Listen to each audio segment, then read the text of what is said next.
চিকে বয়ে থামুন ঘুমাও।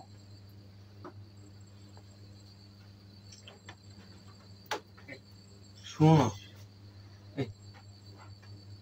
আচ্ছা সমস্যাটা কি তোমার কও তোমারে? প্রত্যেক দিন রাত্রেবেলা তুমি আমার লগে এরকম করো। তোমার কইছি না চুপচাপ ঘুমাইতে, ঘুমাও। শোনো তুমি একটু এদিক ফিরে ঘুমাইতে পারো না?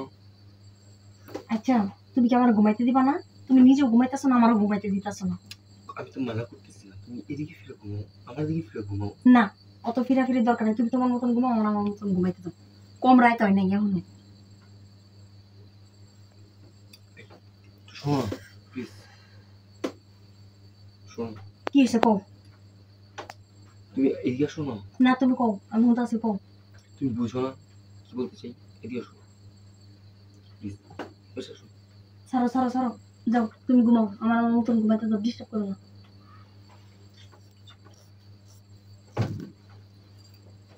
এই শোনো না, উঠো না। এই আচ্ছা তোমার কাহিনীটা কি? এরকম লাগাইছো কি লেখা কও তো? আমি কি করছি? তুমি কি করছো তুমি জানো না? এই যে আমি ঘুমাইতেছি, তুমি নিজেও ঘুমাইতেছো না, আমারও ঘুমাইতে দিতেছো না। আমরা 30টা দিন তুমি ঘুমাইতে এলে আমার জানো তোমার সমস্যা কি? হ্যাঁ কও তো আমারে, তুমি নিজেও ঘুমাও না, আমারও ঘুমাইতে দাও না, আইলে গায়ের উপরে দেওয়া। সমস্যা তো আমার না, সমস্যা হচ্ছে তোমার। তোমার হচ্ছে সমস্যা। আমি যখনই ঘুমাইতে আসি, তোমার কাছে নিতে আসি, তখন তুমি কি করো? বলো যে খাটের নিচে চলে যেতে, সোফার রুমে চলে যেতে, আমার দূরে সরাই দাও, আমাদের দুইজনের মাঝখানে কোন বালিশ দিয়ে দাও। আমার তোমার সমস্যা তোমার। আচ্ছা তোমার কি বাচ্চা কাচ্চা লাগবে না বলতো? আজকে আমাদের বিয়ে হয়েছে প্রায় 6 মাসের উপরে হয়ে গেছে, এখনো আমাদের বাচ্চা হয় নাই। তুমি জানো এই একটা কারণে আমার আব্বা আম্মা আমার কতগুলো কথা শোনায়, তাদের কথা শুনতে পারি না আমি ঘরের ভিতরে থাকলে। তারা আমার বলে যে নাতি নাতনি কবে আসবে, ঘরটা কবে পূর্ণ হবে। তাদের কারণে আমি শুধু থাকতে পারি না, বুঝছো? এই কারণে। আর তুমি তো বুঝলাম না, তুমি তো চাও না যে সন্তান হোক নাকি? তুমি কি চাও না এটা? আমাদের না। ভালোবাসা পূর্ণতা পাক, চাও না?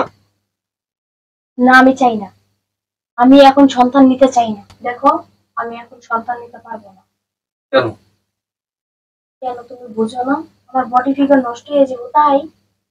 কি? তোমার বডি ফিটনেস নষ্ট হয়ে যাবে এই জন্য তুমি সন্তান নিবে না? তুমি কথা বললা তুমি? তাহলে এই কথাটা তুমি বিয়ের আগে কেন বলো নাই যে তুমি তোমার সন্তান দিতে পারবে না, তোমার ফিটনেস নষ্ট হয়ে যাবে এই কারণে? তাহলে বিয়ে করছো কেন আমাকে? দেখো আমি বিয়ে করছি ঠিক আছে, কিন্তু আমি কোনো সন্তান নিতে পারবো না। দিতে পারবে না?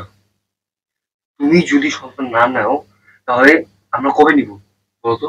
এখন না নিলে কবে নিব? বুড়া হয়ে গেলে তখন সন্তান পালবে কে? আমি, না তুমি, না তোমার 14 গোষ্ঠী এসে পালবে বলো তোমাকে?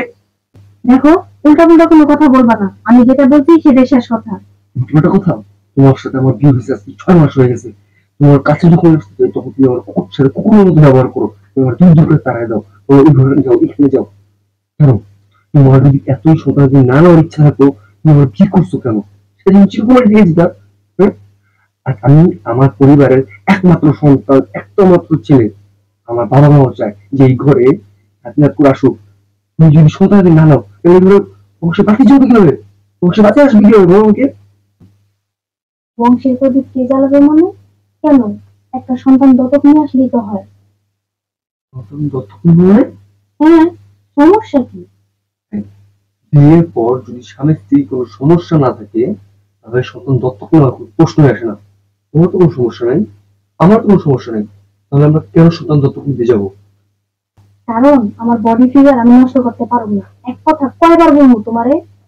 এটা কি তোমার শেষ সিদ্ধান্ত? হ্যাঁ এটাই আমার শেষ সিদ্ধান্ত। তাহলে আমারও শেষ সিদ্ধান্ত শুনে রাখো, আমি তোমার সাথে সংসার করতে পারবো না, আমি তোমার তালাক দিব। ঠিক আছে, দরকার পড়লে আমিও তোমার সংসার করবো না, তারপরও আমি আমার বডি ফিগার নষ্ট করতে পারবো না। আর সময় দেখা যাবে। ঠিক আছে।